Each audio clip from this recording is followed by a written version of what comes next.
pinakamalaking kalaban mo sa disiplina, hindi ibang tao, hindi rin kulangan ng oras. Ang kalaban mo, sarili mo. Yung boses na nagsasabing pahinga ka muna, mamaya na lang, deserve mo naman mag-break.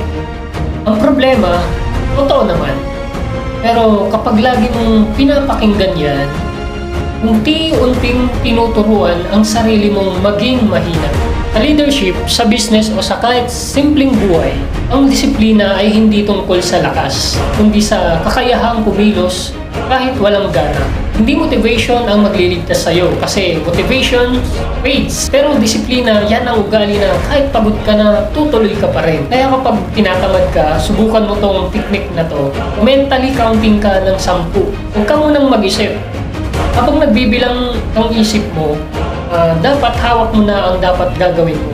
Simulan mo agad. Dahil ang pinakamahirap na parte ng kahit anong gawain ay yung unang hakbang lang. Once na nagsimula ka, madalas tuloy-tuloy na. Hindi mo na kailangan na tapusin agad ang lahat. Ang kailangan lang is simulan mo. Tandaan, ang disiplina hindi nasusukat sa dami ng plano, kundi sa bilis ng aksyon. Ang mga successful na tao, hindi laging motivated, pero lagi silang may disiplina. Hindi sila umaasa sa pakiramdam. Umaasa sila sa mga commitment. At kung gusto mong maging tunay na leader, anayin mo, pamunuan muna ang sarili mo. Kasi kung hindi mo kayang taputusan ang sarili mong kumilos, paano ka mag-uutos sa iba? Kaya ngayon, gawin mong challenge to. Pumili ka ng isang bagay na lagi mong pinagpapaliban. Bilang ka lang ng 10.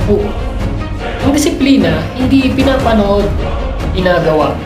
At tandaan mo, ang bawat araw na pinaglalaban mo ang katamaran, ay isang araw na napatunayan mong hindi ikaw ang tatalunin ng sarili mo. Discipline is not about control. It's about commitment to your mission. At sa laban ng buhay, ang tunay na leader ay yung marunong kumilos kahit walang utos. This is the Discipline Code, Chapter 4, Overcoming Laziness and Procrastination. Gusto mong matuto pa ng real-life leadership mindset? Panoorin mo ang susunod na episode. Don't forget to like, share, and subscribe. Dahil sa susunod na kabanata, tuturuan kitang harapin ang pagkabigo ng may disiplina. Chapter 5, Emotional Discipline, Facing Failure with Courage.